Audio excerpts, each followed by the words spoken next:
community, and we do need that support to keep going and to bring out excellence in our community. And the only way we can do that is to build a community of support professionally and in the business arena. We have been doing this now for a couple of years, and we want to continue doing so that we can not only bring out the excellence in our people, but we can also ensure that, we support diversity in and outside of Scotland. We're a majority Black female-led organization, which means that almost every one of us we might have gone through the same experience or the other when it comes to relocating, looking for jobs, looking for opportunities. So you are free, you're in a safe place to discuss and ask questions without being judgmental or prejudiced. We're technology ambitious. I've worked in IT in all my life. I've worked in project management, business analysis, and I work in cybersecurity. So naturally, I find people like myself to support what we are doing. And along the years, I've built a very good network of people that are committed to what we are doing. So we're really thankful for that. We're a non-profit organization, which means everything that comes into the organization goes back into continue our initiatives and our ethos. We want to promote inclusion. So we go out and meet with organizations and tell them, if you're looking for Black people or to see how you can engage Black people into your organization, we can help you with that. And we are currently doing that. We want to increase Black representation, not only at the entry level, but the mid-level and also at the managerial levels too, especially for women. From my own experience, when I go into a team, I'm usually the only Black woman, and I'm only the only Black, and sometimes the only Black woman. So I'm hoping that will change. What we're doing is backed by data. In the UK, only 15% people confirmed in the records that they are Black. In Scotland, it's significantly low, and we want to hope our effort will change that. And what we do is to connect with people like yourself. We send information out when we get them, understand what your needs are in the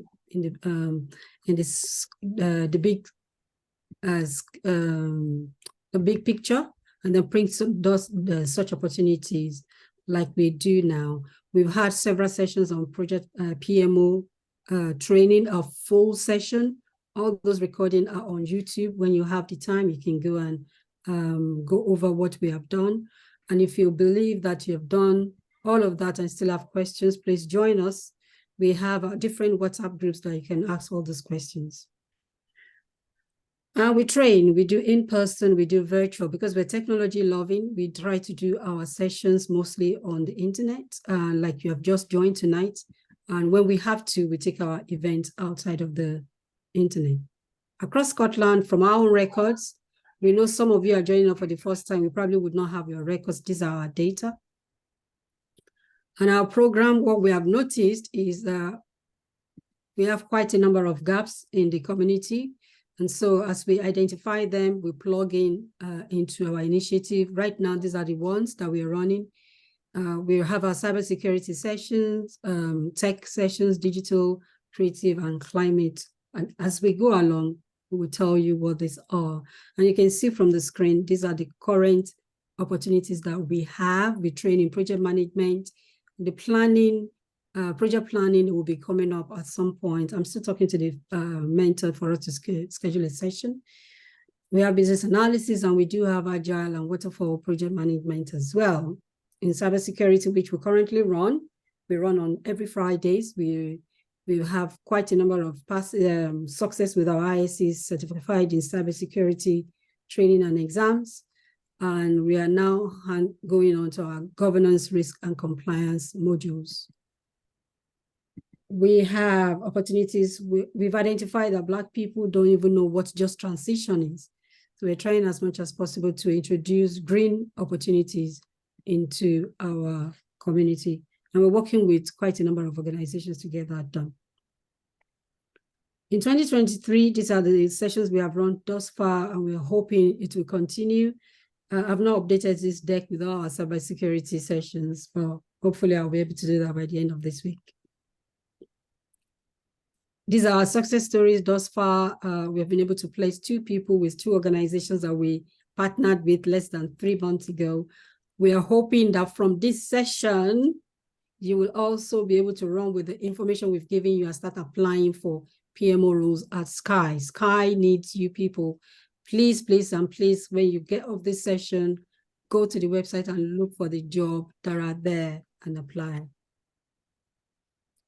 We also have conferences and events. I'm not going to go into any of that. And yeah, that's us. So far, what we have been able to get, good support from organizations like BBC Scotland, Sky, STV, and this morning, there's another organization, a media organization, they call themselves QTV. They are keen to find more Black people. I'm going to add them to our slide as they are now onboarded. So they have a structured path for people that want to go into media, that want to go into production, that want to come up into that as trainees, mid-levels, and also experts in that area. So if you're interested, please let us know so that we can let them know that you are available. These are the organizations that have signed up to support our cybersecurity efforts, and we are really proud where we are right now with those. For the climate and social activities, we have these partners that are supporting us. Universities, of course, that's where a lot of our people are paying their money to come into the country. They have come on board to also work with us to support our people. We're currently working in progress with the Aberdeen City Council. I think that one is going to come through, hopefully, before we go for the Black History Month, because I'm in very deep conversations with them and these 2 other organizations as well. Like I said, we are a female-led organization. You can see the smiley, amazing people on the deck that are making some of these things happen whilst behind the scene, and we are quite happy to have them. We do have men amongst us, and it's not easy to lead men, but they are amazing, amazing people. So you're always in good company. Even if you don't want to talk to a woman, there is a man around us that you can talk to. So that's briefly about Black and Scots. I don't want to take too much time doing this, but just to let you know, Sky, we started working with them. We're still working with them. I'm going to be with Sky sometime next week. They've invited me as a speaker to come and talk about, career opportunities and how I have, been able to I've been able to navigate my around the opportunities that I have found over the last few years that I've been in the country for over 20 years. I have grown from one level to another. And if Sky is still opening their doors for us to come and do things like that, I want you also to look at the opportunities that are there for you. And that is why I'm really, really thankful for the facilitator that we have tonight. When I sent out the PMO role for last week to say the opportunities are there, she reached out to me by herself, even though she has been on the platform as a member, and she was quite keen to show you how you can also apply for the jobs, because she currently works with Sky in the same capacity. So we're really, really, really, really happy and grateful that she's offered herself to support. Beyond the sessions we're having today and on Friday, we have our Friday session for the cybersecurity people that have signed up. We are going to be having our Black History Month event on the 20th of October. And we want to share our own success stories, how we have, come from one end to where we are now. A lot of things that you'll be able to identify with, how we overcome all those hurdles, the current situations that we are facing in the country, how we are working with organizations, all the government, to make sure that these issues are being resolved. Bring all your questions, please. Bring all your questions. Attend on the 20th of October. It's going to be, I'll send the information out to everyone so that you can be part of it. Black History Month is when the spotlight is on Black people in the UK. And you really, really want to absorb as much information as you can find, because one way or the other, you'll find answers into whatever questions that you might have about your career, your business, or your mental health in the country. So I really thank you all for joining this session. I appreciate it. And I'm going to introduce briefly the speaker. She's an amazing woman, and she has dedicated herself for this session. Hopefully, it's going to be the first of many, hopefully. But because she confidently told me that this type of roles are always out there at Sky, why not? Let's take the opportunity. So I use the opportunity to introduce Bolanle. She is the facilitator for tonight. So let us give her a warm Black and Scott welcome, and thank you again for your time. She said she's not going to come on video, so I'm not sure how she's going to manage it, but over to you, Bolanle. Yes, we're trying to unmute myself. Okay, thank you. I'm sharing my screen now, by the way. Hi, everyone. Has it pulled through, though? Yeah, I can see your Zoom screen, yeah. My Zoom screen? It shouldn't be the phone screen. I can see the screen. No, that's not mine. I think this is someone named Shay. Oh, really? Okay, so I'm going to remove. Let me stop the sharing thingy.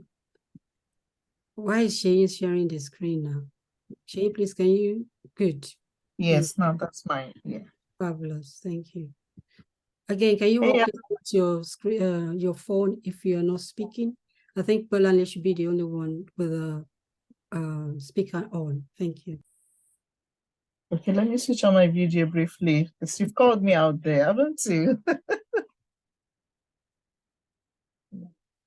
Can you guys see me now? No, we can see being a PMO analyst at Sky. Oh, I've just switched on my video. Okay. Oh, interesting. Maybe because you have two screens. I don't know. Please, sir.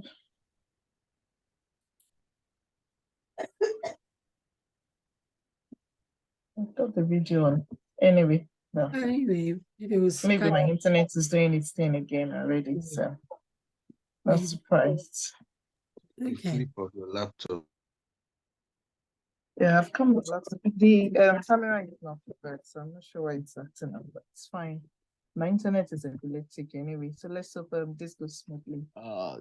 Does your laptop have a personal shutter that shows this camera?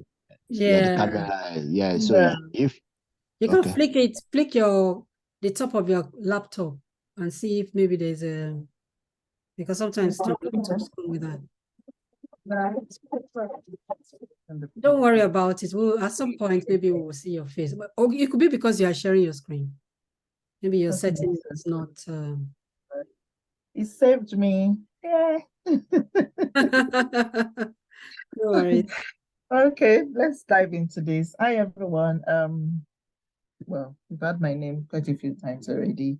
So I've been working as a PMO analyst with Sky for, I think I joined them in 2018. I'll be 5 years next month on Sky.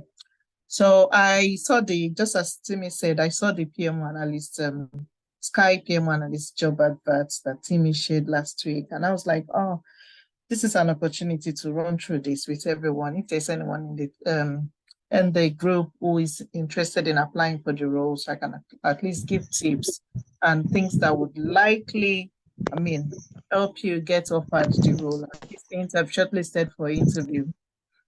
So, because I've been with Sky for 5 years, I've not been in one team. I've been moving around within Sky, going to different business areas. Like Timmy said earlier, like the Sky is always advertising PMO analyst roles. Sky is big, and there are always PMO analyst opportunities. At any point in time, you can see up to 4 PMO analyst job adverts. So feel free to apply, and if after this session you apply for any of the roles, any of the PMO analyst roles, you can always reach out to me as well. Happy to go through that. So first and foremost, to succeed as a PMO analyst in Sky, your soft skills are really, really, really important. That is nothing to, you cannot joke with it. It's important in the sense that as a PMO analyst, your work is largely dependent on other people. There'll be a lot of collaborations, presentations, facilitations, and your ability to communicate your needs clearly creating a good building relationship with your team members, even people outside of your team, because you never know when you will need someone from another business area for something. And even your manager will be like, how did you get that? You know, so it's always good. Like, it's really important to be able to build relationships, create good rapport with people. And even within your team, know the strengths of your team members. Whether you as a PMO analyst, you're sitting within the department as a centralized PMO, or you're sitting within a program as a program PMO. Know the strength of your team, know their weaknesses, know the kind. Like, personally, I have a skill map somewhere that when I need a task done, I know who to reach out to for that particular task, knowing that they'll get the work done. So that's really important. Soft skills, it can never be overemphasized. Like, it's really, really important. Even sometimes it's the soft skills that gets you the promotion or gets you, like, when you do your, what's it called, appraisal. It might just be because of your soft skills, the feedback, the kind of feedback you get, not necessarily the work you've done, but the way you've been relating with team members might get to that point that you need to get that extra bonus. So that's out of the way. Tools as well. So generally, let me go to my main slide now. Yes. So in terms of tools, MS Suite in Sky is really important. How to use MS Suite, and that's basically Excel, PowerPoint, Outlook, and Word documents. Especially Excel. As much as Sky as a big company, they try to do it from using spreadsheets, but that's almost impossible. There would always be a reason for you to go back to using spreadsheet for one thing or the other, even if it's just for templates. And the data analysis to pull out your dashboard, then you cannot do away from Excel. And luckily, even for like your raid log, is Excel, change log, Excel. So that's one thing that you need to have on your CV to get like attracted to the for the recruiters to notice you. When I joined Sky, I did not even have any media thing on my CV. I did not even apply for the work. They just saw my CV and approached me. So and they do that a lot. Few people that I know that joined Sky, that's the same thing with them as well. They were approached. They didn't even apply for the job. They were approached. At the time, I wasn't even looking for work. I was comfortable where I was. But then they approached me. I thought, oh, it's Sky. Well, let me give it a go. I applied there some years back when I first started working as a PMO analyst, and I didn't even get called. But this one that they called, I thought, oh, let me give it a go. And the rest is history, as the same. So basically, Excel, knowing how to use your Excel, there are lots of videos on YouTube. Excel spreadsheet is not easy because when you don't use it often, you tend to forget things. But once you start using it again, I mean, YouTube is there, Google is there, your best friend, and consult with Google, consult with YouTube, watch a lot of YouTube videos, and you'll be fine. So that's one thing you want to have on your CV. And that same goes for PowerPoint as well. Knowledge of PowerPoint is really important because in Sky, we use PowerPoint for a lot of things. Even some of the teams use it for their plan. So do the actual plan, not just for reporting purpose, plan reporting, they use it to create their plan and track their plan on PowerPoint. So PowerPoint is really important as well, PowerPoint knowledge, being able to create different templates off the back of PowerPoint, being able to, like we're reporting templates, sometimes we use PowerPoint. In fact, all of the teams I've worked in Sky, we've always used PowerPoint for reporting and for presentation purpose as well. PowerPoint is really important. So knowledge of PowerPoint is good. And your Outlook. So outside of your personal use, Outlook use, such as your emails, calendar, and things, you also need to be able to schedule meetings. As a PMO analyst, you'll be scheduling a lot of meetings and facilitating those. So you also need to be able to schedule meetings, create your team calendar, team mailbox, and grant access to the relevant people to both the team mailbox and the team calendar. So having a knowledge of this is really important, and same goes for your Word documents.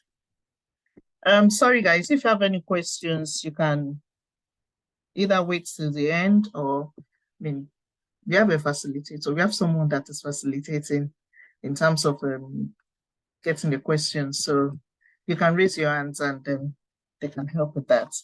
So these are the kind of generic tools that you would most likely use in any organization as well as Sky. But I can tell you Sky is, as much as Sky is trying to do away from, especially Excel spreadsheets, knowing your formulas is really important because they try to do away from it, but we can't. Unfortunately, you would have to go back to it at some point. You cannot completely do away from Excel spreadsheets. So outside of these core tools, in terms of PPM, SharePoint. SharePoint is used all over Sky. There are some tools that are like department-based. Some teams, like until I joined my current team, we never used Jira. I've never used Jira before, not even in all of the other teams I've worked in Sky, but I joined this current team and I started using Jira. So on SharePoint is used widely across Sky. So that is one thing you want to have on your CV, being able to use SharePoint. And also there are videos on YouTube where you can learn how to use SharePoint. And even when you join the company, I pray somebody gets a job there. So when you join the company, they will train you, but you want to put yourself out there and let them know you know how to use SharePoint, even if it's just basic knowledge of SharePoint. This is really important because it's largely used for collaboration. That's what we use for our project repository, where all the project artifacts are stored. And understanding how SharePoint works, you need to understand your naming convention, the structure, how to structure your folders, bits like that. You can get that information from YouTube. So it's largely the PMO responsibility to manage the SharePoint site, grant access to team members. And in terms of granting access, you have to be sure who is this person that is requesting for access. Why do they need it? Are they requesting access to the right documents? You need to look into all of this before you accept any access requests, because oftentimes people accidentally send requests, access requests, and sometimes some documents are just for the viewing of certain people only. So it's always good to double check before you grant access requests. And then you're also likely to be responsible for creating space for new teams on the SharePoint site. So knowledge of SharePoint is really important. Those are the kind of things they look out for on your CV and, shortlist you or reach out to you in terms of understanding your availability or whether you're looking to apply to move to another company. So Jira is also another one, Jira and Confluence. This is mostly used in software delivery, and it's for collaboration, planning, repository, and amongst other things. I even at the moment, I use it for change management, because I'm responsible for change management in my team, tracking change requests from when the request is raised right through to when we deliver it. So basically, I use Jira for that, and it gives the transparency that we need. Anybody can go on there to understand where a particular change request lies. And I also use it to create my reports for my change requests to let the wider team member, the senior stakeholders know where we are in terms of CRs. So that's Jira. And like I said before, I never used Jira until I joined this team. So I watched a lot of YouTube videos because Jira is not so user-friendly. So I watched a lot of YouTube videos, and outside of that, I also formed a good relationship with somebody in the Jira admin team. So that person became my go-to person. Anytime I'm stuck, that's the person I reach out to. And it's always happy to support. So that goes back to forming that good relationship with people, creating that rapport. So that's where your life will be easier. So that's Jira. And in terms of VCO, we use this a lot for both detailed and high-level program plan. In the past, when I used VCO, I only used it for chat. It wasn't until I joined this team that I started using it for both program plan and I use it for program plan, and what's the other one again? Process flows. Yeah, process flows. So I talked about change management earlier. When I joined the team, there was no formal process in place for change management. They just send emails, they discuss, CRs get lost in conversations, So I had to come up with the fact that, no, we need this process. We need to put something in place. So I had to use VCO to create that process after collaborating with all of the relevant stakeholders, because it involves quite a few senior level stakeholders. After collaborating with them, I put something together using VCO. I ran through it with all of them. They were happy with it. And that's the process we're using up to now. So knowledge at VCO is also important. Those are the kind of things they want to see in your CV, to know that, okay, would this person fit in the organization in terms of their skill sets? That will boost your chances. So we also use Clarity. So that's mainly for timesheeting, completing your timesheet, finance management, project reporting, and we use it to manage third-party suppliers as well, our vendors. We use that to manage them as well. So the knowledge of Clarity is important. That's another thing you can always look up on YouTube. But where Clarity is good is that if you join an organization, even if you've used Clarity somewhere else before, it's all mostly configured to each organization. So you can easily go, I've used Clarity before, but can you put me through this? Because this is not the configuration we had in the organization where I used it before. That's it. They will put you through it. They will train you. But you need to have the basic knowledge. So when they're saying things, you understand what they're talking about during the training. But yeah, it's something that's, when it's on your CV, you're likely to get called. And the Road Monk, I never used until I joined my current team as well. It's not widely used across Sky because it's mainly for planning. And some teams use Monday.com.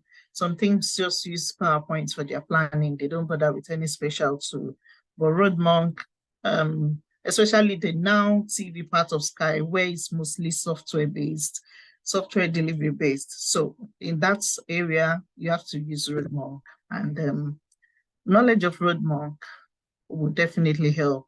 So I think there's a bit on YouTube about Road Monk, and they will train you on that as well, because it's always configured as well to what your organization wants. There are different packages within Road Monk. It depends on what your organization wants and the type of business that you run.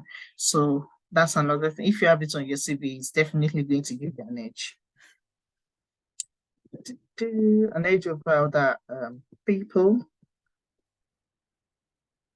So now we move on to responsibilities. So largely in Sky, the PMO responsibilities doesn't change much. There will be some that will be more, maybe there are other things that will be added to it. Like I've worked where I had to do work with I'm trying to remember the term, I've forgotten, but it's not necessarily PMO work, but I've had to support with that activity as well. So sometimes you would have to support with some activities that are not core PMO responsibilities. But as a PMO analyst in Sky, one of the core responsibilities will be capacity management. So basically, whether you're within a program or supporting a particular project or working at a department level, the basics remain the same. And basically entails capturing the number of resources we have, their supply in terms of their general capacity. Do we have them 5 days a week, which is 100%? Do we have them 3 days a week? Are they on part-time, which would be like 60%? And it's not because somebody is contracted to work 5 days a week, doesn't mean they'll be spending the full 5 days working on projects. So it will probably be like 80% of their time will be spent on projects, 10% will be on probably departmental activities, another 5% if the person happens to be a line manager, another 5 or 10% will go towards line management. So not all your capacity will be available to be used on a project. So being able to track the capacity of the resources within the team, understanding where they're working at the particular point in time, their availability, the time they're spending on that project that they're working on, or if there are multiple projects, because sometimes a project doesn't need more than maybe 5% of a BA's time. So you cannot allocate a BA to that time, to that project full time. It doesn't make any sense. That will be underutilization. So trying to understand how each of the resources are utilized within each of their projects and what time have they got available, where can we post them? And it's not even about it's not about now, it's more about the pipeline activities. Say in 6 months, we're expecting 20 deliveries to come through the approval process. Once that is the one that once those 20 deliveries are approved to be delivered, or 20 deliverables rather, are approved to be delivered, what number of resources do we need? So being able to forecast, come June, say January 2023, we have 20 deliverables in the pipeline. And we're probably going to need 3 BAs, because when we have deliverables like that waiting for approval, high-level analysis would have been done to understand the amount of resources that will be required for each of those deliverables. So those are the things that is looked at the change board as well.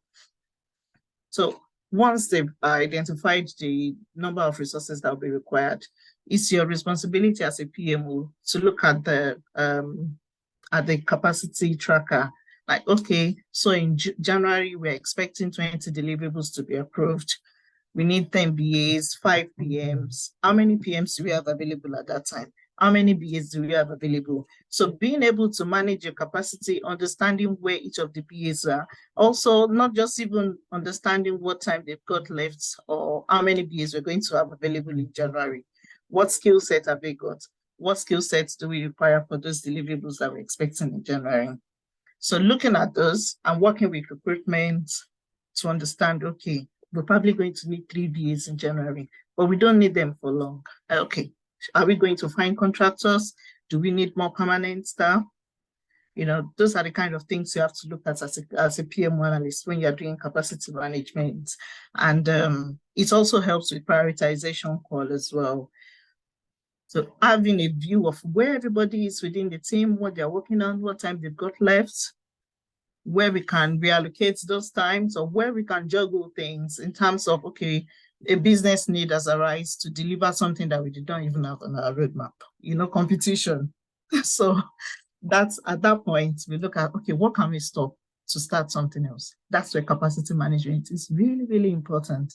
So as a PMO analyst, having that particular skills is important, and having it on your CV as well, clearly written there, trust me, they will grab you. Same goes for finance management. So this is another core responsibility, collation and tracking of the budget. In my current part of the business where I work, we have multiple work streams. When I say multiple, on a program alone, I can have like 15 work streams delivering just one program. So understanding how much they would need for the next year. By this time of the year, by August, we've started holding discussions in terms of, okay, these are the things we're delivering next year. How much would it cost you? Give me a breakdown. And once I get all of those, take that off all of the PMs working on each of the work streams, put it together, and we'll come up with the budget, and then present it to the program director, who then go request for the budget. So it's not the program director that will be chasing everybody. It's you as a PMO analyst that need to chase, and you have to do it on time. Program director will not remind you. So you have to do it on time so that budget can be approved on time. So once you have your budget, it's your duty to track. How are we spending it? Are we underspending? Are we overspending? Are we on track?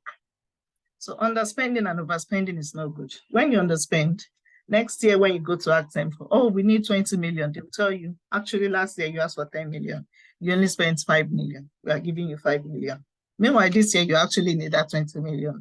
So underspending is not good. And if that is likely to happen, you need to flag that risk as soon as possible. And same applies to overspending. In fact, that's even worse, because you might run out of funds before the project completes. Before the project completes. So that's really important. If you once you're tracking accordingly every month, and you notice that, okay, we are going over budget, then that needs to be called out. That's a huge risk. It needs to be called out to the relevant stakeholder as soon as possible. And in terms of finance, we do capitalization, CapEx and OpEx. Please, if you want any job in Sky, CapEx and OpEx will grab your attention in terms of PMO analyst.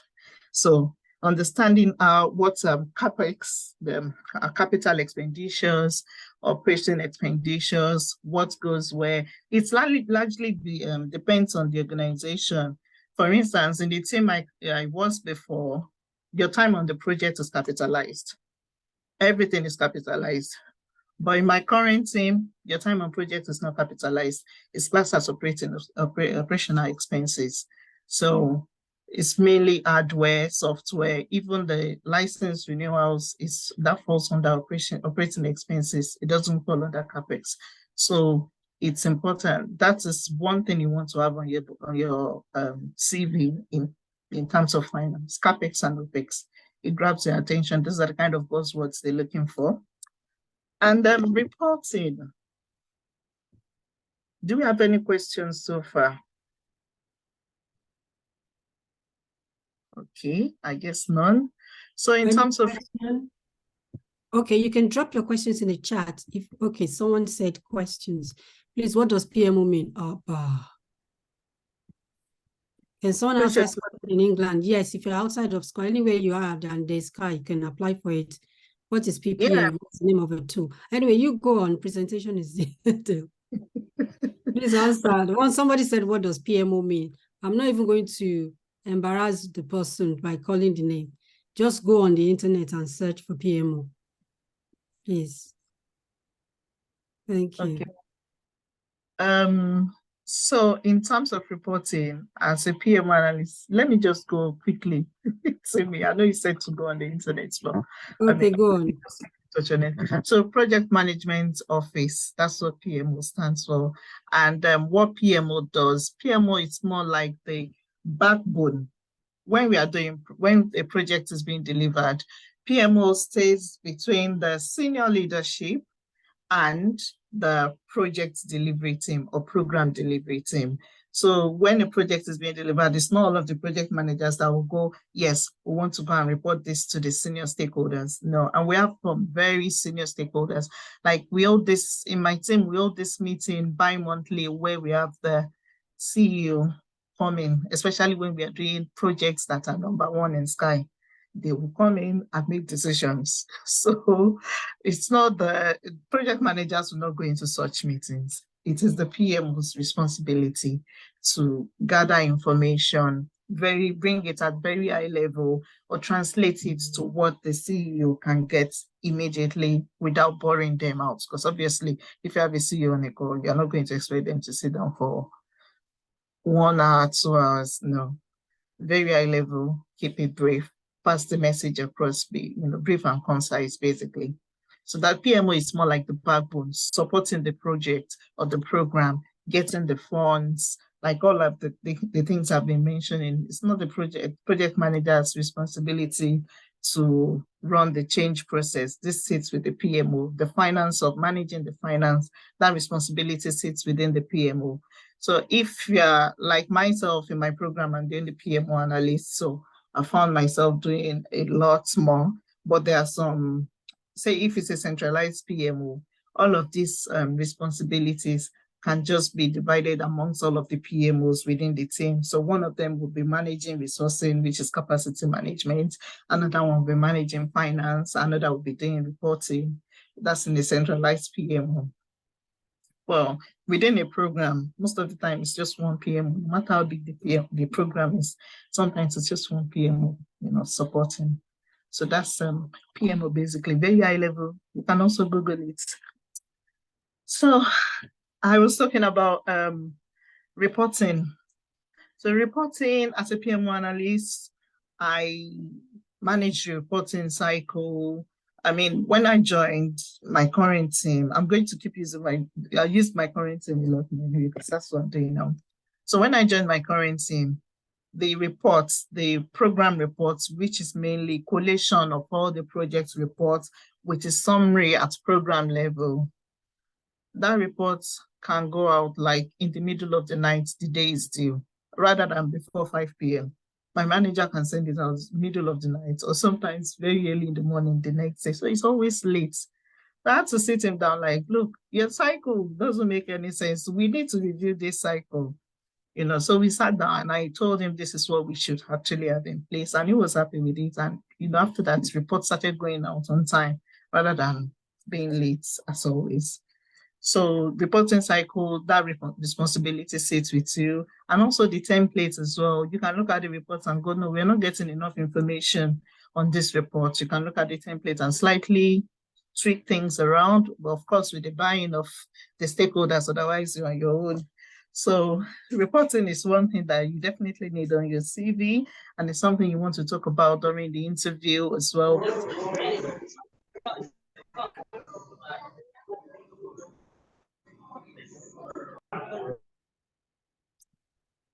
So it's something you want to talk about during the interview as well, because it will definitely get you the attention. And reporting is at various levels. So even there are some ad hoc reports as well where, okay, I'll give you an instance. During Black Lives Matter, all organizations started looking into diversity, inclusion, and everything.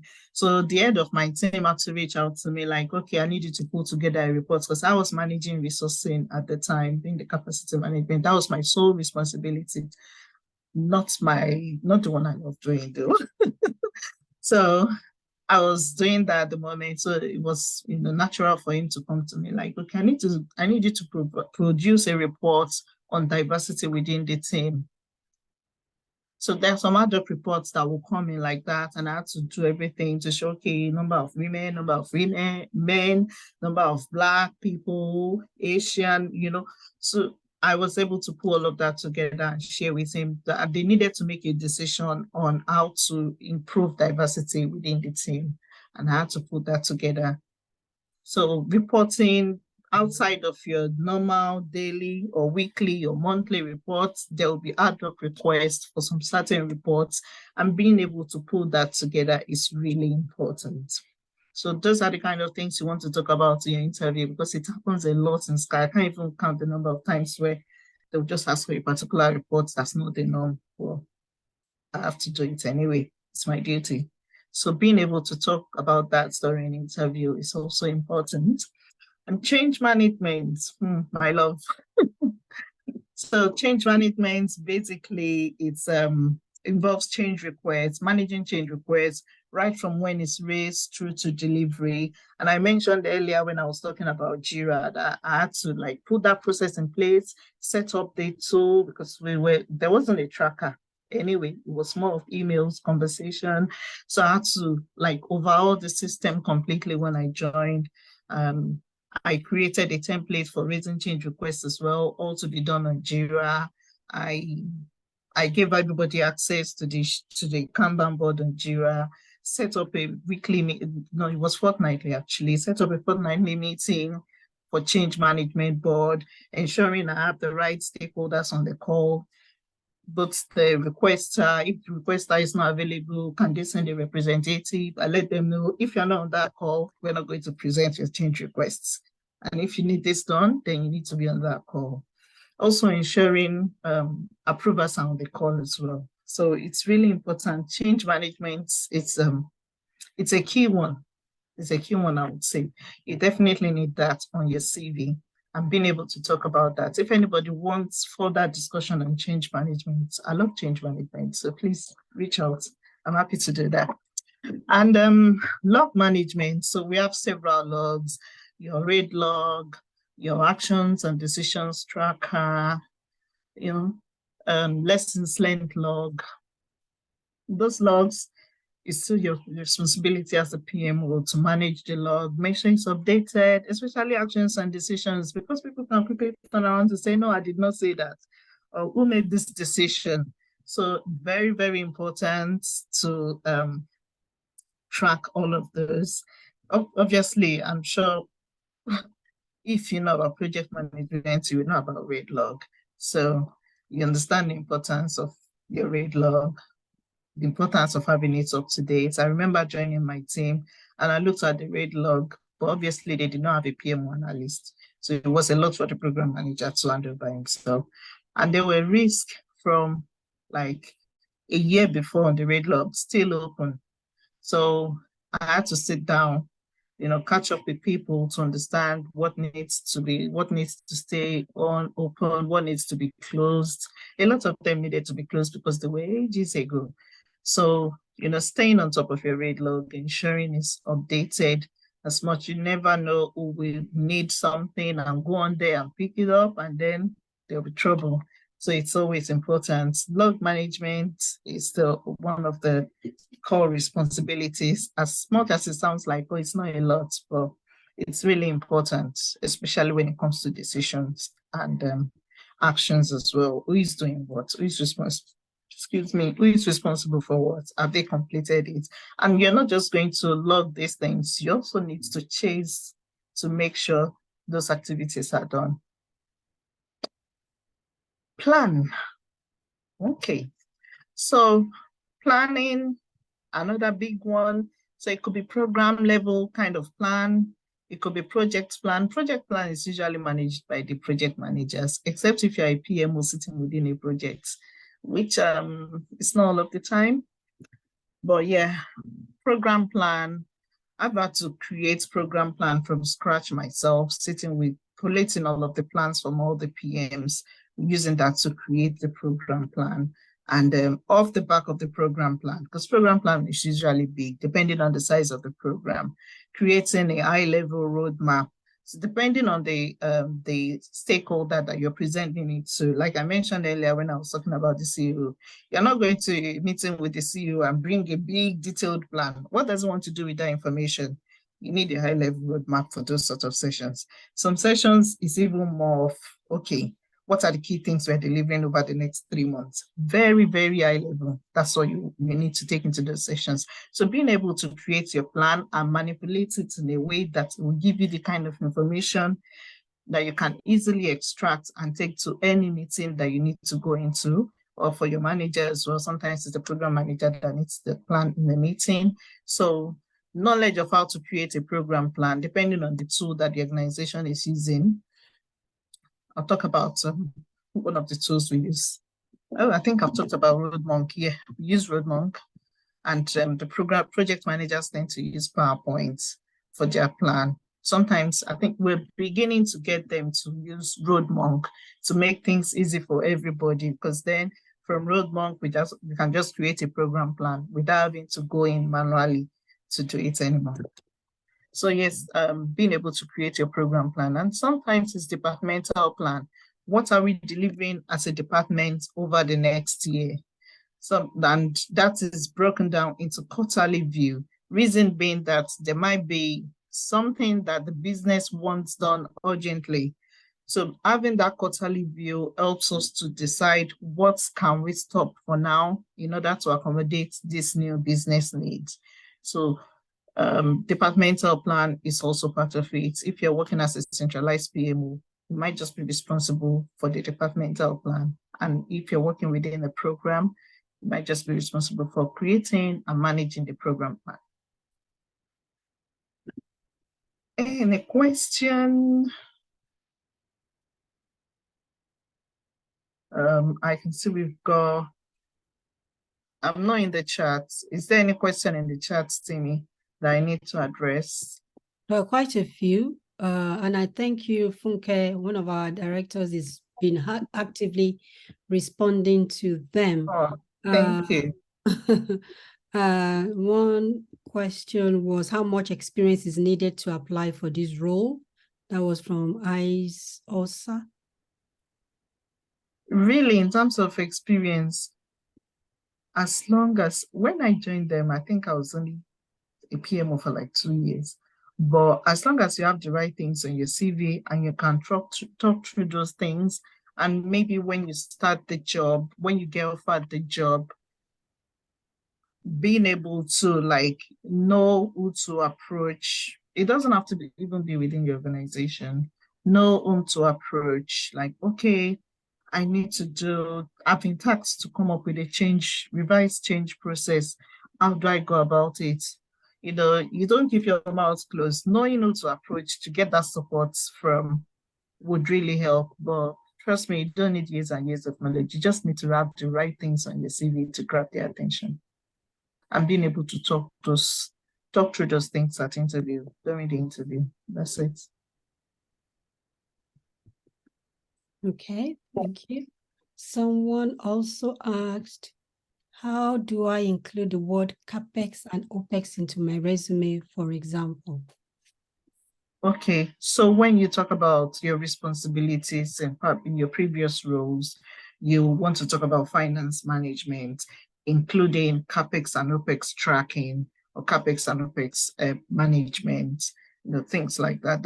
You can just put it in that way. Because, well, the way my CV is structured, I use bullet points and some of the responsibilities I blab a little bit, because especially the ones I know that they want some buzzwords within those particular responsibility, within that particular responsibility, sorry.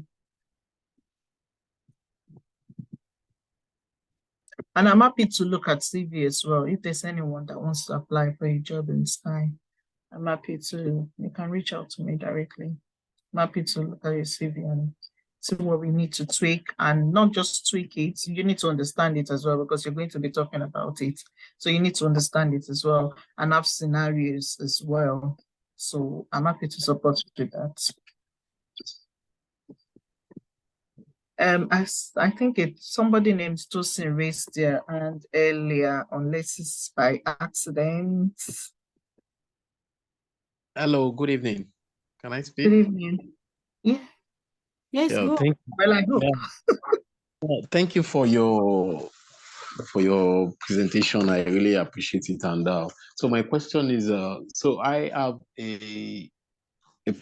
have some experience as a project manager, and so as a project manager, I just wanted to talk me through like how I can adapt my CV as a PMO to apply for a PMO within the Sky.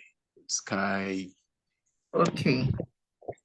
Yeah. I don't know what responsibilities you've got on your CV at the moment, but some of the PMO responsibilities, you will be doing it as a project manager.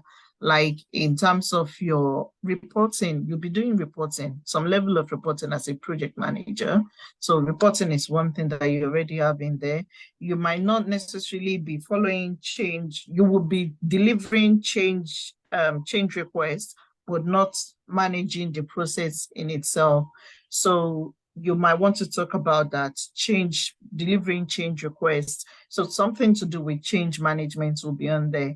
And as I said earlier, these responsibilities that I've mentioned are the things you need on your CV to get the attention in Sky.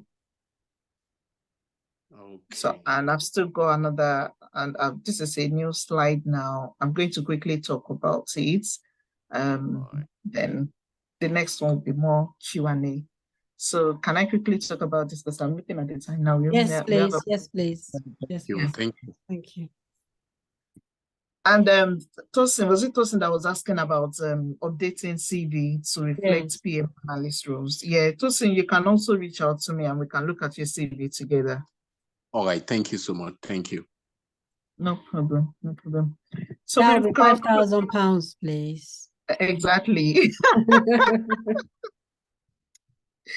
So we've got process improvements. Yeah, and I've mentioned a bit about process improvements, like when I joined and I saw that change management wasn't working at all, having to step in and overhauling the process altogether. There was no process in place. I just thought, no, we must have a process. We cannot be dealing with change requests like this, because it then becomes, and we were working at the time with the German market. So it becomes an argument, you don't speak English. So the language barrier is already there. So now make things worse. I said this, you didn't say that. You said that, I didn't say this. So use your word against mine. It's just, it wasn't going to happen anymore. I just thought, no, we must have a process in place.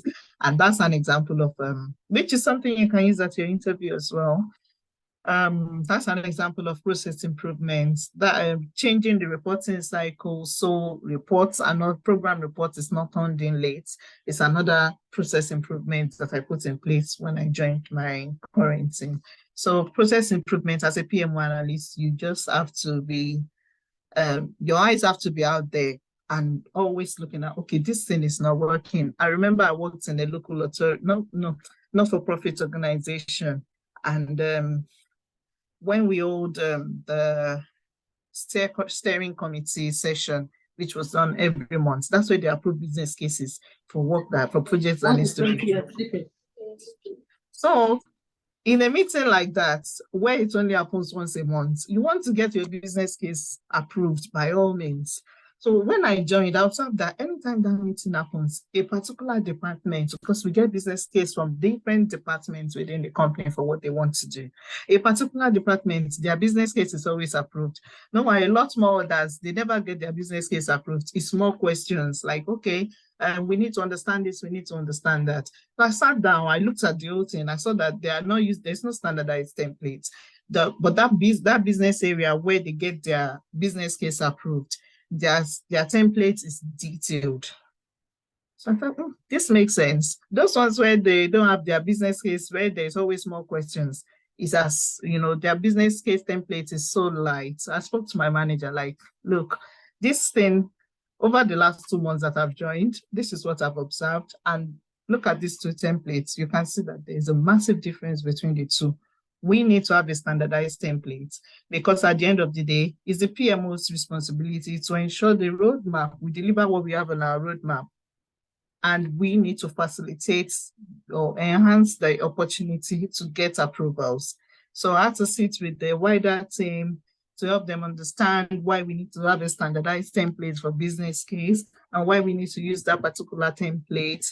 And it made sense to them because they want their work approved. They want their business case approved so they can do what they need to do. Like their life can be easier. And that's how we change the business case. So that's the kind of things you don't necessarily, as a PMO analyst, wait for somebody to tell you that this process is not working. Your eyes have to be out there. You have to be curious, what is working, what is not working, where can I improve things? So that's where process improvement comes in. And this is really important as well in Sky. They want to see that you're actually using your initiative, and they will ask you questions about this in the interview as well. And you want to have it on your CV. Makes life easy. And meeting facilitation, trust me, as a PMO, you will schedule meetings, get the meeting room booked. You have to chase to make sure the people you need in that meeting, they are coming to the meeting. Like, especially some people, that they will tell you they've forgotten or something else came up, So to make sure they turn up for these meetings, you create your agenda well in advance, so everybody knows whoever that is really needed will know that, they're going to talk about my business area, or they're going to talk about this product that they are working on. So they know that they have to be on that call. It's not a matter of, that next session doesn't relate to me, I don't need to be there. So that's really important. Meeting facilitation, you have to be able to do it, and it involves presentation as well. Sometimes the PMO does the presentation, sometimes it's just for you to facilitate your session. And sometimes you just schedule and sit back and make sure the right people are on the call. So that's meeting facilitation. And vendor management. That one is really important as well. So when we talk about vendor or third-party suppliers, it's not just the contractors, it's also about, say, licensing some of the softwares that we're using, the licensing companies, having a good relationship with them, or even trainers, having a good relationship with them, onboarding them accordingly. And when for a particular reason, say a contractor's time ends on the program or within the department, offboarding them, and also raising purchase orders, tracking these purchase orders until it's completed or until it's honored, things like that. So vendor management is also a key responsibility across Sky for PMOs. And administrative task. So admin task, supporting the PMs, supporting your project manager. Even sometimes it can even be your director that will reach out to you because they know that you're the one that will have that sort of information, instead of them going around because they are the senior person within the team. They just reach out to you directly. like, okay, can I have so, especially when it comes to finance, because they are then going to report to the CEO. So they need that information from you. So there are so many administrative tasks, supporting with timesheet completion. It can be something as little as that. So as a PMO analyst, as much as you are like liaising with senior stakeholders, you will still find yourself liaising with like same level stakeholders, let me say, and within the same band, supporting them with little tasks. And these are the things that it matters a lot, because when it comes to appraisal period, feedback period, those are the people that will give you the feedback that you need, and you want a good feedback. So being able to support with administrative tasks is really important as well. Tasks like org charts management, creating the org charts, cleaning up the SharePoints, things like that. It's really important being able to do that. So that is vendor manage. That's responsibility, more responsibilities basically. And like I said, which I've repeated many times, having these responsibilities on your CV and being able to talk through them with different scenarios. Sometimes you give one scenario, they will tell you, can I have another scenario, please? That's during interview. You need to have at least 2 scenarios for each of the responsibilities on your CV. And being able to talk through those during the interview will massively boost your chances of being offered a PMO analyst role within Sky. And talking about the interview process, it's usually mostly 3 stages, mostly. So the first one is a very light one with the recruiter, where the recruiter doesn't necessarily know the details or the intricacies of the job, but they just want to get an idea of your skill set and see whether you fit in within the company or not. And it's not just about the technical skills, your soft skills, the way you relate with the recruiter is really important as well. Most of Sky recruiters, they're not external, they're within the company. So it's really important, and they get a feel of who you are during that very light discussion that you initially have with them. Then the second one is usually with the hiring manager. Okay, an example is when I was going to join my current team to support that the particular program, my manager, which is the hiring manager, he doesn't know anything about PMO. So he had to get someone who is PMO manager from another team to come interview me. So, and the guy, luckily, was really nice. We had a, banter and everything. It went really well. And he was like, your manager is going to like you a lot, blah, blah, blah. So he went back to my manager, gave very good feedback. Then the next stage, which was the last stage, was my manager and the portfolio lead. And it went well. And I got offered the job the next day. So it's usually 3 stages. Rarely will it be 2 stages, but once you're successful with the second stage, you're likely to be successful with the third one, because the third one will be more of a formality. It's the second one that is key. So that is that with getting a job within Sky, PMO role within Sky, sorry. So question and answer. Yeah. Yeah. Okay, everybody now wants to talk at the same time. Can you please put your hands up if you want to talk, please? If you don't know how to, just drop your questions in the in the chat box. But first thing first, I want to say a huge thank you to Bolanle. I know that this is the first one for Black and Scott, so we're going to bring you back again. And that we probably will learn from this and then improve on it. We also have on the call one of our veteran mentors in PMO, so she definitely is nodding and saying well done. And of course, like I said, Funke is one of the executives. This is our bread and butter as well, so she's been answering on your behalf most of the questions on the back. So thank you for everything. So we will take your questions. One just came directly to me now is, how is flexible working with Sky? It's dependent on your business area, but they advise at least one day in the office. Wow. I personally, I have not been since, I think I've only been once since COVID. So they are really understanding it. Some areas, I'll be honest, are we still recording? Some areas they are really firm with. In fact, it's as if they have a router. They are Okay, let really me stop firm the with- recording so that some Yeah, we positive can see that. issues can be discussed. Okay, I'm stopping recording now, so guys, feel free. So